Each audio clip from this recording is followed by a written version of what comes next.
All right, folks, well done. You're almost there. Crucial part now is to hear what all of you, in particular how the other groups that you haven't had a chance to listen to, conceived of the work that needs to go on going forward. We're going to hear from all the 5 different groups. So Stewart, you were working on the second wave of devolution, what it looks like. So it should be working. Keep talking. Yeah. No, we did. And I thank the facilitators, Jill, Patrick. Stewart, you've got it down here too. You can see. Oh, great. Thanks, mate. We're not used to this in Port Macquarie, sorry. We have a great glass house. You're all welcome to come to Port Macquarie in Coffs Harbour. Great spot. There are 3 priorities for the next 12 months. We had a great group, great discussion. A lot of discussion was what was the second wave of devolution and when did the first wave really start and when did it start, and it does mean different things to different people, and it was a really important discussion. Important 3 issues that we raised with the group was the need for improved information at the patient decision-making level in a timely manner. This is the journey we're on. There is a lot of information. I don't think any of us would put our hand on heart and say that we've got it all right. Especially the decision-making, but also at the coalface. Have we got the right information to allow those critical decisions that allows us to use ABF and other mechanisms to improve evidence-based outcomes and care? So it was a really important issue. And this goes to number 2, the improved quality of data, system improvement, evidence-based, transparency outcome to drive change. We thought it was important to put that quote from the Honourable Member Ron Phillips. Thank you very much, Ron, for that. Clinical variation. We've known about this for a hell of a long time. It's not new. Again, my journey with case mix has been really from the beginning of the early 1990s, and it's not new. It's been around a long time. We know case mix has been around since the late 70s, but we also know a lot of this information about clinical variation in whatever shape or disguise has been around, and really is a time just to get on with it, accept it. We're never going to have the data totally 100% right, but do we understand the variations? And that was an important point, an important quote from Ron in there, and also the shared understanding of devolution, point 3, involving the patient in the decision making. Do they really understand the health care that we're providing? Have we made it too hard for them? I think the presentation, the video presentation gave evidence, the 4,000 drugs that was available now, the 6,000 procedures. It's an incredible industry, very complex. So if it's complex for us, how do our patients navigate their way through that? So there are our 3 priorities, Rowan, for the next 12 months. Along with a lot of good other discussions as well, mate. Excellent. Thanks, Stewart. I might want to talk with Ron about that quote, because clinical variation, just get on with it, isn't quite the message, is it? Isn't it? Clinical variation, just stop it or something? But yeah. All right. So our second group was chaired by Nigel, Lyons. So Nigel, what were the key priorities on new opportunities for integrated care? So good, again, a lot of good discussion amongst the groups, and there was a lot of commonality in the end in terms of the feedback that brought us to these 3 priorities. There was clearly a need from what everyone was talking about to get better communication and connections between the elements of the system around improving care for patients, and that needs to be supported by IT. There's a lot of discussion about a lot of the IT at the moment is siloed because it doesn't link and doesn't support patient care across those boundaries or interfaces. And there was another point that, to achieve real improvements, we need to define the pathways for care that are being then supported by the communication and the IT system. So that was a sort of first priority area for action. The second area was around, there was a lot of debate about, moving resources and creating incentives. And in the end, I think we agreed that we need a range of different incentives, including financial, that actually drive people to have to work across the existing boundaries, so that we don't accept now that we continue to work in those silos. And so we need to create the supports, the financial resources, the tools to actually assist driving that collaboration, and that should be what we invest in now. All of the things we invest in for the future should be around supporting that change. And then there was a comment around leadership and the fact that, everywhere where this has worked well, it requires leadership at the local level. People who are committed at the local level to want to work with the patient at the centre and across the existing boundaries is crucial to seeing success. And that where you see success in programs that integrate care, they're often not at system level because that's too hard, and because the resources and the the workforce and the systems that support that aren't the same everywhere. They're different in different places. So we need to have common principles, but we need to have local leadership that's actually committed to making that happen with the patient at the centre at the local level. So they were the 3 action areas that our groups agreed on.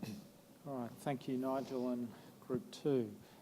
Ken Whelan, the evolution of the purchasing and performance framework. Thanks, Rowan. Yeah, our group was it was an interesting breakout group, given that it was in this room. So as you can, it was difficult to actually get everybody lined up around the tables, as you can imagine.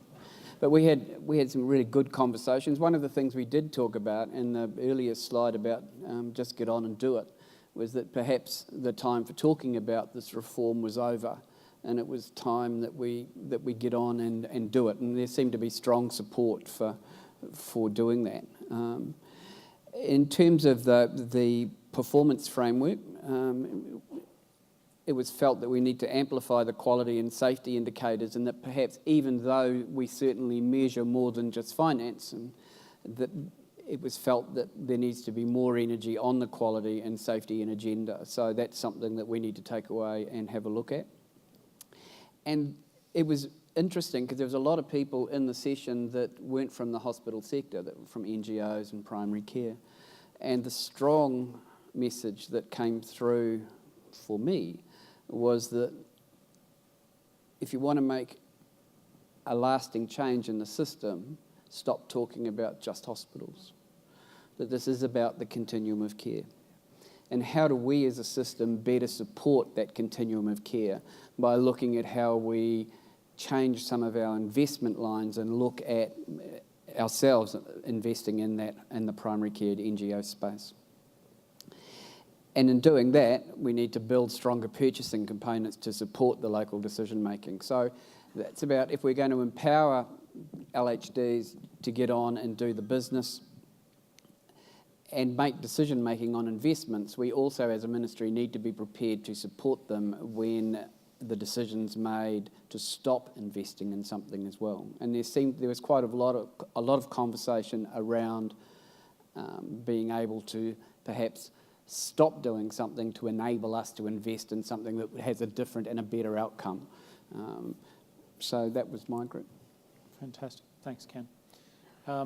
Gabriel, Shannon, physician. It's good to see a physician up on the stage. So what did you find around building the pit crews and the team-based care?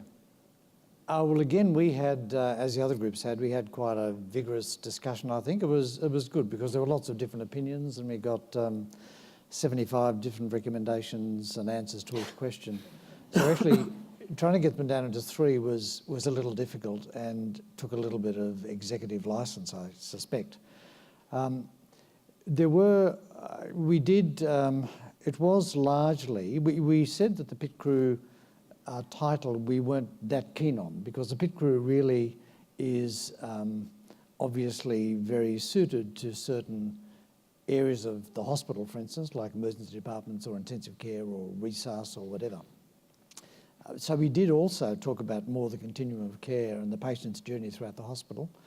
And people were very keen, I think, on saying that it shouldn't just be one team doing this in one site, but there should be teams that are talking to one another across the whole site. How do we actually... So I think there was enthusiasm for the concept. There were various things like things in place like EOC, Essentials of Care, which was pushed fairly strongly as perhaps a tool and a training that could benefit the rollout of this. The final three things we came up with were that we had to actually put up a business plan. So you had to actually look at the evidence for this. You had to identify the sites that might best be suited to this, and you had to go through a clinical redesign process. We also needed to look at the sites where this was already in place, and admittedly that's very limited, although it's growing. And we need to look at those sites and evaluate them, and the evidence for outcomes needs to be available to everyone, which may help to drive the process as well. So we need to both look at the sites that are already doing it and identify sites and champions at those sites who are likely to be able to lead the push for this to be expanded in their sites. And the last point was that to drive this process and to roll it out, executive leadership and getting senior clinicians' buy-in was really essential. And I guess to a certain extent they're kind of fairly generic statements.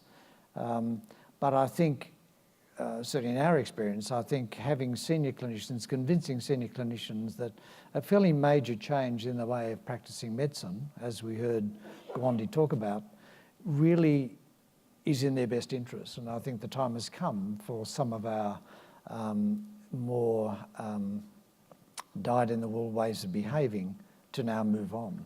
So to get those senior clinicians as drivers. Fantastic. Thanks, Gabriel. And last but by no means least, Jackie Close. Clinical variation is Ron right? No, you don't have to answer that. Just tell us the priority. Like every other group, we had robust interaction, and we've narrowed it down to 3 points, but there's a lot of other rich data that's been recorded. I guess in terms of the health system first, before we move outside the health system, one of the most important things we talked about was the importance of providing, we talked about data to start with, and in the end we've actually used the word information. And that's really been through discussion that we're actually a very data-rich environment, but we haven't created, or we haven't taken the opportunity to turn that data into sensible information that we can do something with. So we talked about providing credible information in a timely manner that is verified, that the clinicians actually believe is correct. And to do that, actually, we're saying that there should be early clinician involvement in that process, and very much what Gabriel's saying around clinical leadership. So that partnership between managers and clinicians moving that agenda forward. At the same time as producing information that can be shared widely, we were also cognizant of the fact that actually some people, of course, or some hospitals or some systems will be seen to perform well, which is of course great, but there will be other parts of the system that will seem to be performing suboptimally, and we really must have systems in place to support those individuals or those systems to try and improve care. So not a very try and turn something that's perhaps suboptimal into something that's a positive. When we've got that component of it right, we talked about transparency and sharing health information in the public domain, and actually we should be publishing our information out there in the public domain, whether it's the front of the Sydney Morning Herald or not. Those conversations need to be had, but there was unanimity in the room that actually we should be sharing information in the public domain. We talked about the importance, though, if we were going to be doing that, about health literacy, and so providing people with the public with the skills to interpret that information carefully as well. So we know that if we just throw information out there, it can be interpreted in a number of ways. So we were cautious there in terms of wanting to do some work around health literacy. And linked to that, of course, is going to be consumer choice. If you've got credible information that's out there in the public domain, well, then consumers can make their choice and they can vote with their feet to a certain degree.